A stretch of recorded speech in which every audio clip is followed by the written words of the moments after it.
Magandang umaga mga igan. Bago pumutok ang balita tungkol sa investment scam sa Mindanao, ilang buwan na palang iniimbestigahan ng Security and Exchange Commission o SEC ang Aman Futures Group.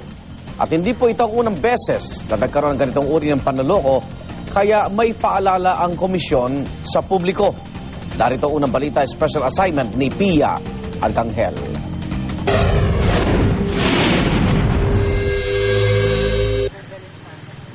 Kamakailan naman ang mabalita ang panloloko di umano sa libo-libong tao sa Mindanao ng isang networking company, ang Aman Future Investment Opportunities. Hindi rin inasahan ng Securities and Exchange Commission ang pangyayari ito, lalo pat pinaimbestigahan na nila ang kumpanya noon pang Agosto. Meron po kami mga pinadala para tingnan kung ano po yung modus operandi niyan, which led us to calling a conference with the people, representative po nitong kumpanya. At dyan na-establish namin na meron silang 4 na violations. Nag-issue po kami ng cease and desist order. Pinatitigil po namin ang kanilang investment taking activities.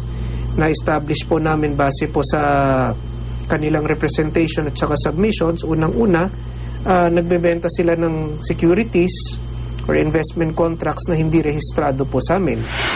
Sa ibang parte ng bansa, meron din ganitong klaseng investment scheme na kung tawagin ay pyramiding, kung saan kikita ang isang investor depende sa dami ng mahihikayat na bagong investor na ikinababahala ng SEC. Makikita natin dito, wala naman talagang economic value yung activity na to, kundi kumukuha lang ng pera, tapos kumukuha ng bagong miyembro, yung binibigay mo na return doon sa pera nung una, yun lang makukuha mo doon sa mga susunod mo pang maire-recruit. Eventually po, yung delikado yan kasing ginagawa na yan kasi limitado rin lang po ang maire-recruit ng tao and eventually magko-collapse po yung pyramid ninyo. At dahil malaking interes umano ang maaaring kitain dito, marami ang naengganyong sumali.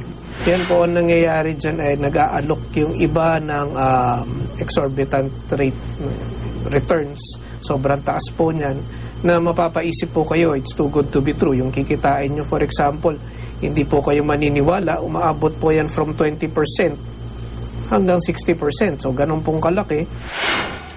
Tulad na lamang ng nangyari kay Nanay Zenith. Dahil sa kagustuhang umahon sa kahirapan, halos 20 networking companies na ang kanyang nasalihan. Sa dami ng kanyang sinalihan, lahat daw ay pinaniwalaan niya noong una, pero sa huli, naging pare-pareho lang daw ang kinahinatnan ng kanyang investment. Yung isang kumpanya po na humingi po sa amin ng 12,000, marami pong naipasok kami doon. Na humingi po ng 12,000, may $73 pa. Sabi ay magiging milyonaryo kayo sa loob ng isang linggo, makakakuha kayo ng ganitong kalaking pera. Ganon, pagdating na isang buwan, milyonaryo na kayo. Sabi ganyan. Yung pala po, ang ibibigay lamang, yung ding pera na ibinigay mo. Hanggang tumagal po ng taon, hanggang ngayon, wala pa po ako nakatatanggap kahit 5. Masakit man daw isipin pero mahirap na para kay Nanay Zenny na bawiin ang pera ibinigay sa kanya ng mga sinalihang kumpanya. Kaya payo ng SEC, maging mapanuri sa kumpanyang sinasalihan. Patuloy po ang aming education campaign on the potential investors na pinapaalalahanan po namin sila bago po mag-invest. Tingnan po muna yung background ng kumpanya. Gumamit po tayo ng ating resources rin. Meron po kaming sa internet, pwede pong i-check yung kumpanya dyan. Mas maganda po dumulog po kayong mismo dito sa opisina.